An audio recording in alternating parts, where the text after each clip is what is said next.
Welcome to public court news.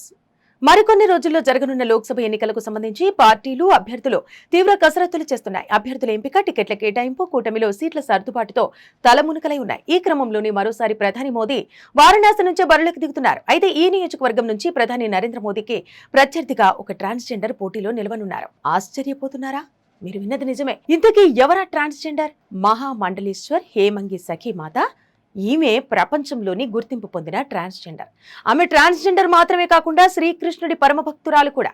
అయితే అఖిల భారత హిందూ మహాసభ ఉత్తరప్రదేశ్లోని 20 లోక్సభ నియోజకవర్గాల్లో పోటీ చేయనున్నట్టు ప్రకటించింది. దీంతో ఈ అఖిల భారత హిందూ మహాసభ ప్రధానికి పోటీగా వారణాసిలోని హేమంగి సఖీ మాతను నిలబెట్టింది. అయితే అక్కడ సాక్షాత్తు మోదీ మీదే కావడం దేశవ్యాప్తంగా హాట్ టాపిక్ గా మారింది. లోక్సభ ఎన్నికల్లో భాగంగా ఉత్తరప్రదేశ్లోని వారణాసి నియోజకవర్గం నుంచి ప్రధాని మోదీ మరోసారి పోటీలో దిగారు. ఇప్పటికే ప్రధానిగా ఎన్నికైన 2 సార్లు వారణాసి నుంచి గెలిచిన మోదీ మరోసారి అక్కడే గెలిచి కేంద్రంలో హ్యాట్రిక్ ప్రధానిగా కావాలని ఉవ్విళ్లూరుతున్నారు.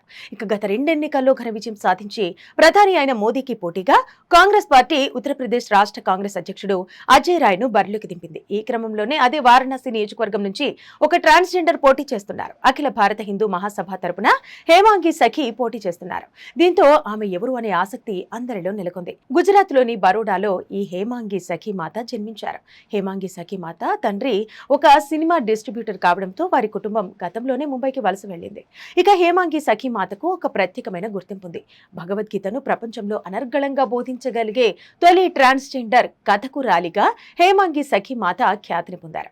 2019 ఆచార్య మహామండలేశ్వర్ గా హేమాంగి సఖీ పట్టాభిషేకం చేశారు. ఉత్తరప్రదేశ్లోని వారణాసి నియోజకవర్గంలో చివరి విడతలో ఎన్నికలు జరిగాయి. వారణాసిలో జూన్ 1వ తేదీన పోలింగ్ జరగనుంది. ఫలితాలు జూన్ 4వ తేదీన వెల్లడి కానున్నాయి.